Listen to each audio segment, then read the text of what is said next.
May God be in my head, in my heart, and in my understanding. Amen. Amen. Please be seated.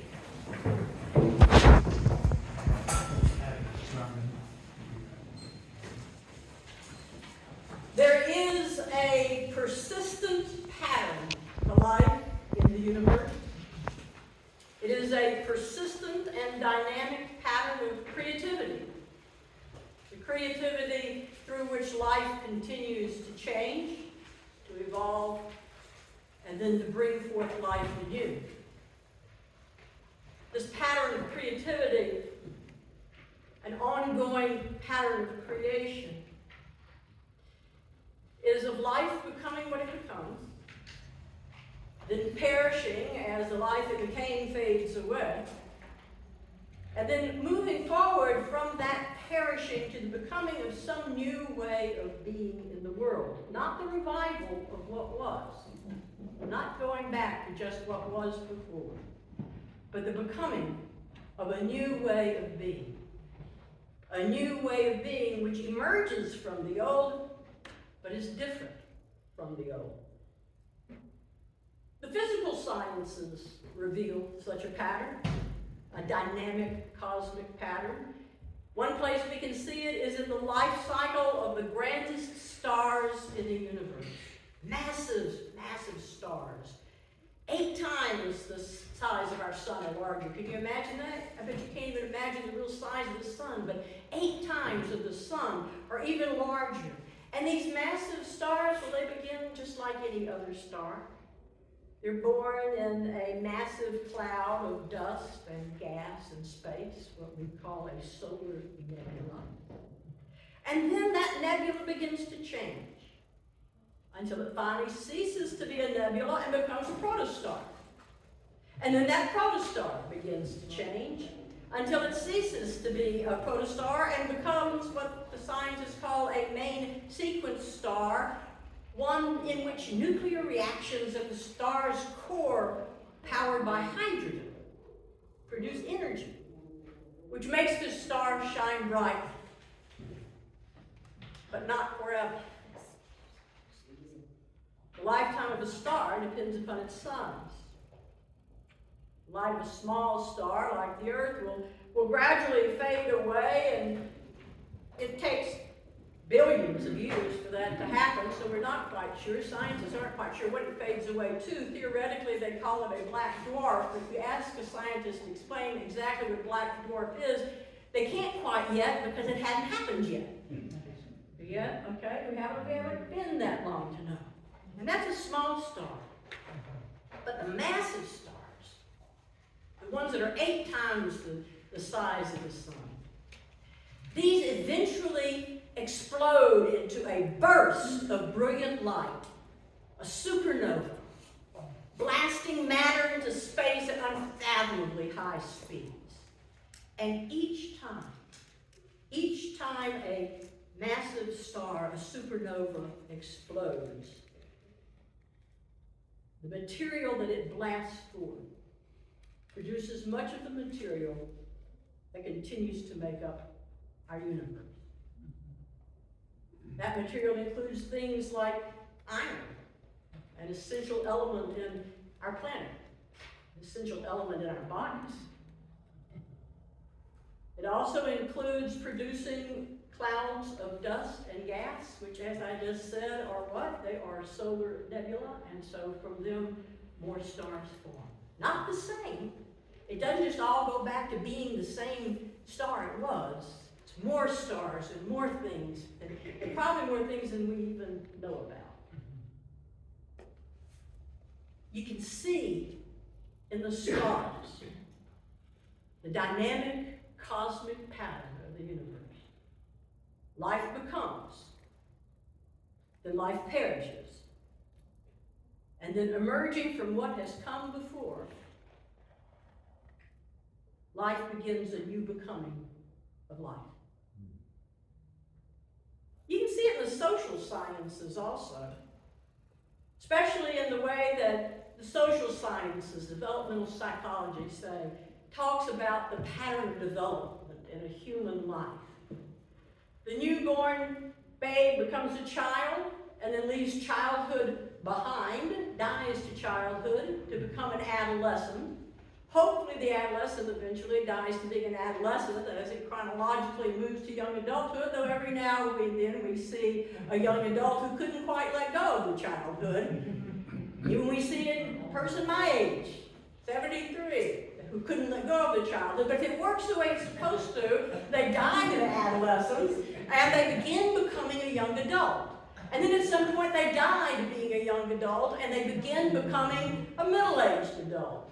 And then at some point they die to being a middle-aged adult and begin to become an elder and to experience their elder years. Our own human life reveals this dynamic cosmic pattern in God's universe.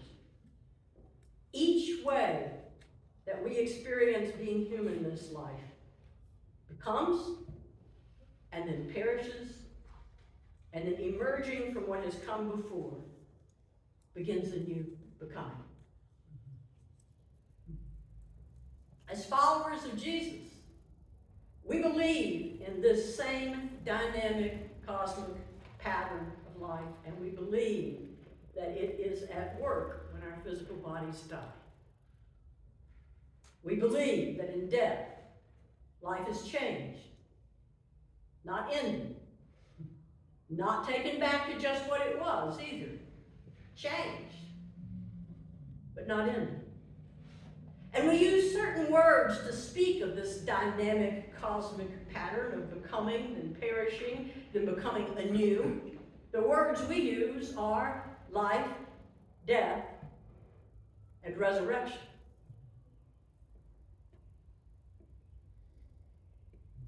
Because when we say that we believe in the resurrection of the body, our claim is not that after our physical death, we think God's going to go running around resuscitating all the decomposed corpses into what they were before.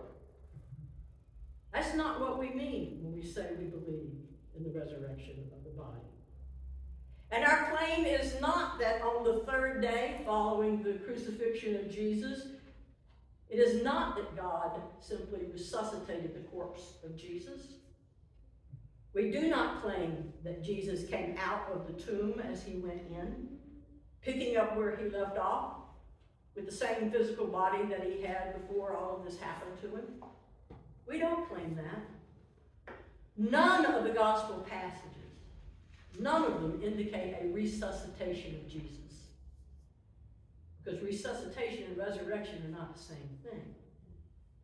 And none of them claim a resuscitation. In fact, most of the accounts of the encounters that people have with the risen Christ in the Gospels, they don't even recognize him as Jesus. Not until they start interacting with everything that was brought forth in Jesus. Because even in human life, in all the different stages of life, we bring forth what we have experienced with us. We bring forth all the learnings. We bring forth all the experiences. We bring forth all the feelings. Sometimes we're conscious of what we've brought forth, and sometimes we aren't conscious, and yet they're there anyway, interacting with us. And so they recognize Jesus not because it's the same Jesus, same old Jesus that popped in, just popped right back out. They don't even recognize him as he appears in some kind of bodily form to them. They don't recognize him until they begin to interact. And then they begin to feel it and know it and see that it's not just a gardener they're speaking to.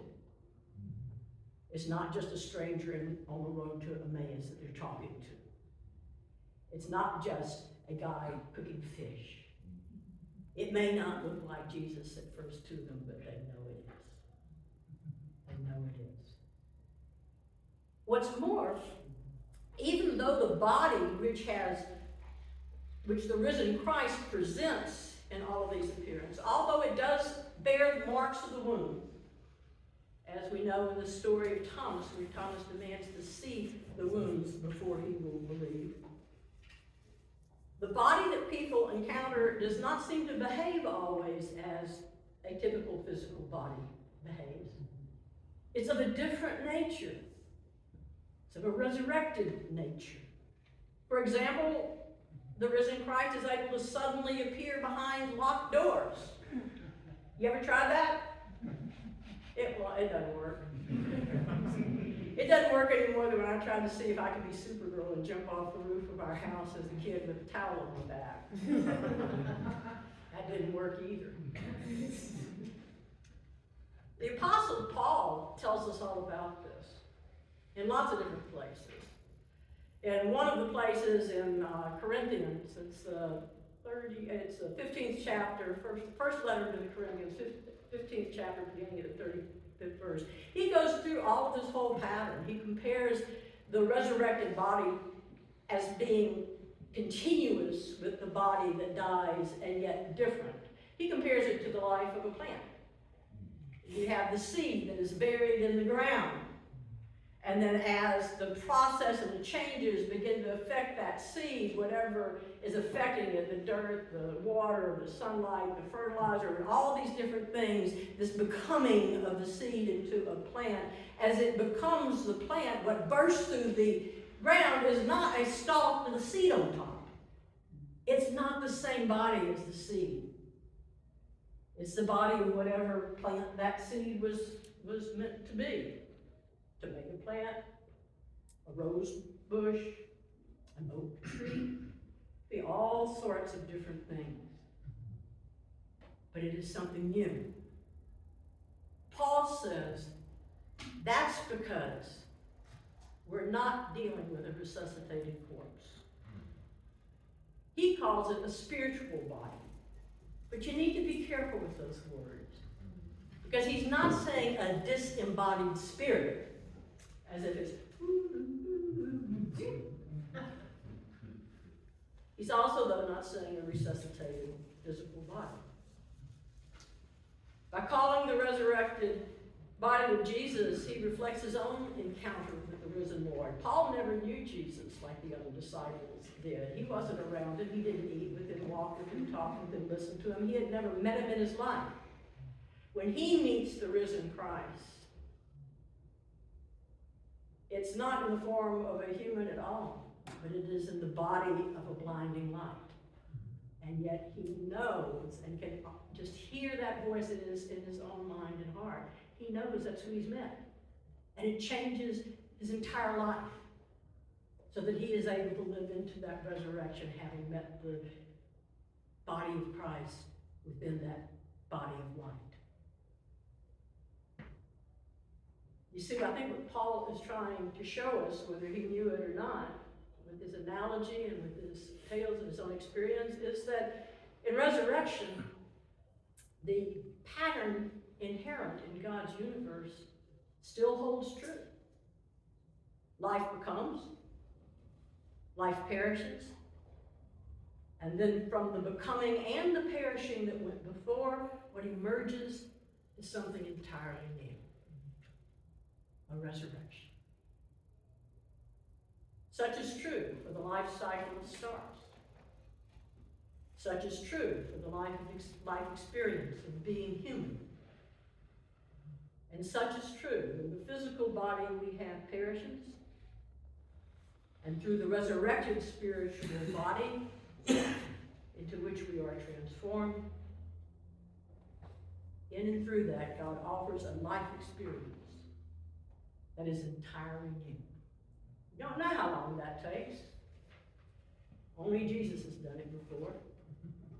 And all we have of that is the experience people had when they knew they met the risen Lord.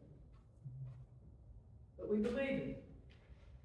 We believe that we experience the resurrection and the risen Lord in many different ways, whether we're conscious of it or not. And we come to see that this is all really true. Amen. Amen.